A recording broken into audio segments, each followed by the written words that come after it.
लेकिन इस वक्त जब आरएसएस आपको एक तरह का विलन बना के आप ही के भाइयों को मार रही है, आप ही की बेटियों को शाहीन बाग नहीं करने दिया, आप ही के बुजुर्गों के मदरसों पर हमले हो रहे हैं, और ये तमाम के तमाम जो फर्जी मजहब के ठेकेदार बने हैं और हिंदुत्व का झंडा लेकर इन्होंने तमाम जितने भी दलित हैं इनको अफीम चटा दी धर्म की, और इनसे कहा जाओ मीनारों पर चढ़ जाओ मुसलमानों के।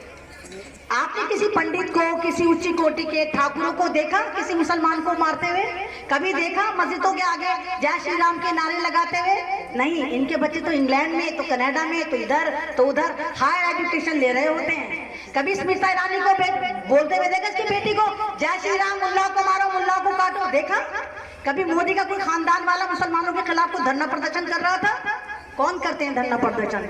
वो तमाम लोअर क्लास के, क्लस्टर एरिया के तमाम दलित लोग जिनको मुसलमानों के खिलाफ खड़ा कर दिया जाता है।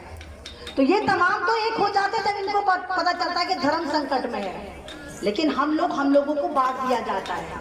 अब ये तमाम सीटों पे देखिए सारे के सारे आपके भाई तो खड़े हुए हैं, तो किस इस तरह से खड़े ताकि वोट कट जाए।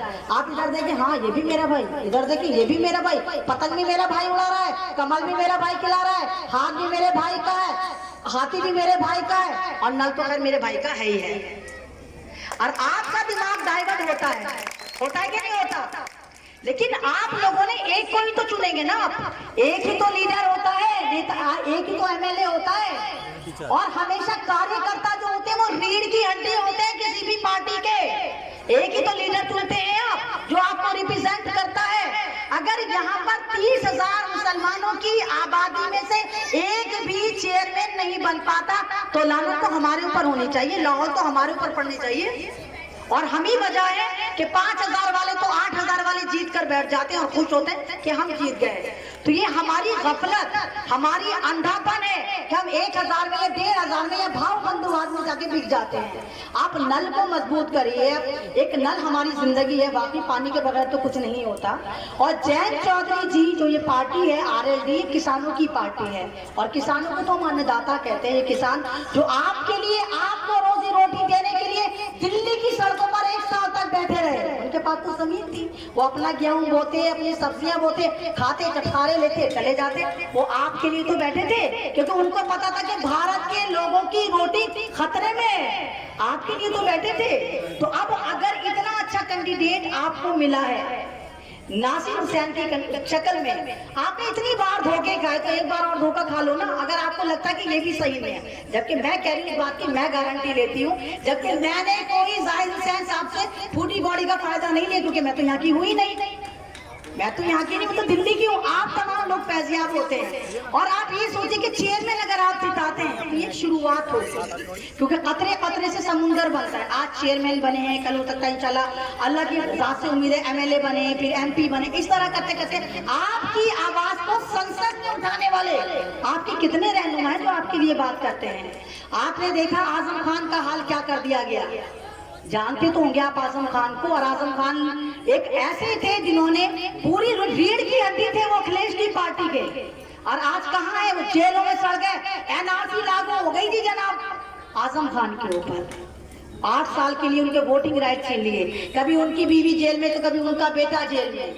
अभी आप देखें कि एनकाउंटर के नाम पे पुलिस कस्टडी में अतीक को मार दिया जाता है। कौन था अतीक? क्या मुसलमान नहीं था? कितने कितने माफिया जिंदा हैं, लेकिन मुसलमानों को चुन चुन के टारगेट करा जा रहा है। बिहार के शहाबुद्दीन, वो भी तो सांसद थे, उनको मार दिया जाता है। उसके बावजूद अगर आप एक होने को तैयार नहीं, आप फिर इनको 5,000 वालों को तो 8,000 वालों को अपने ही इलाके से जितवा देंगे, तो इससे बड़ी लानत मुझे नहीं नजर आती कि हमारा ही इलाका, हमारे ही वोट और मलाई का है दूसरा।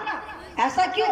तो इस बार अगर आप सच में एक हो गए और यहाँ का चेयरमैन आपकी मनपसंद पार्टी का, आरएलडी का, नल का नासिर हुसैन बनता है, तो ये गारंटी ले ली कि ये इतिहास में इलाका लिखा जाएगा। वो डेवलपमेंट होगा। बिना पार्टी के आपको इतना डेवलपमेंट मिलता है, इतनी चीजें मिलती हैं। तो एक बार आप प्लीज इनको जरूर मौका दें। और मुझे भी लगे कि हाँ, मैं इतनी मेहनत करके दिल्ली से आई थी और मेरी मेहनत कामयाब रही कि अल्लाह ने कम से कम एक कैंडिडेट को तो जितवाया। जहाँ मैं गई, जहाँ मैं बोल कर आई, मैं ये नहीं कहती मैं दानिश्वर हूँ, मैं कुछ भी नहीं हूँ, आपसे जीरो नथिंग, मुझे कुछ नहीं। मैं वैसी भी एक फीमेल कैटेगरी में आती हूँ और औरत को तो वैसे भी नाक़िस से अकल कहते नहीं कहते। मैं उसके बावजूद भी सोच लेती हूँ, मेरी बुद्धि फिर भी थोड़ी बहुत काम करती है, क्योंकि अशरफुल मखलूकात हैं। अल्लाह ताला ने इंसानों और जानवरों में यही पैदा, हमें पता है कि वो जानवर है, वो दरिंदा है, हमें पता है कि हमें कौन सी चीज खानी है, कहाँ पे जाना है, क्या देखना है, क्या हराम है, क्या हलाल है, यही तो फर्क है इंसान में और जानवर में।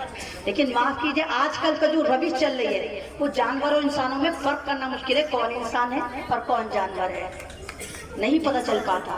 तो इस वक्त अगर अब हम यहाँ पर मूव करना चाहते हैं, हिंदुस्तान में जिंदा रहना चाहते हैं, हमारे पास एक ही हथियार है कि अपनी औलादों को पढ़ाना, अपने बच्चों को सही गलत बताना और अपने अंदर ऐसे लीडर पैदा करना जो सही मायने में हमारी क़यादत करें, हमारे लिए काम करें, हमारी आवाज को संसद में उठाएं। क्योंकि ये स्पीच अगर रिकॉर्ड हो रही है, दुनिया को नहीं पता चल रहा, दुनिया को वही पता चलता है जो संसद में बोला जाता है। वो पूरी दुनिया देख के ला हिंदुस्तान में ये हो रहा है, मोदी जी सब कुछ चंगा सी कहते थे, दुनिया को पता चला सब कुछ चंगा सी है। लेकिन एनआरसी में पता चला कि नहीं, भारत में कुछ भी चंगा सी नहीं था, यहाँ हर तरफ दंगा सी था।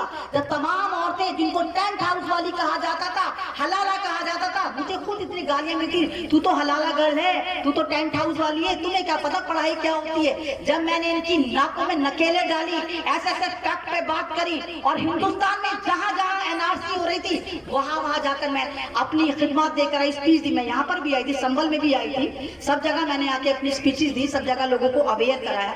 तो जब हम लड़कियां औरतें होकर ये हिम्मत कर सकते हैं, आपके पास वोटिंग राइट है, आपका वोट मामूली नहीं है, कोई 1000 रुपए में ले जाए, मियां आपका वोट और मोदी का वोट इक्वल है। मोदी जी भी उसी वोट से बनकर चाय वाले प्रधानमंत्री बने। वो अलग बात है कि 140 करोड़ लोगों से मैंने मालूम करा, किसी ने चाय नहीं पी थी, लेकिन चाय वाले थे, ठेला थे चाय वाले।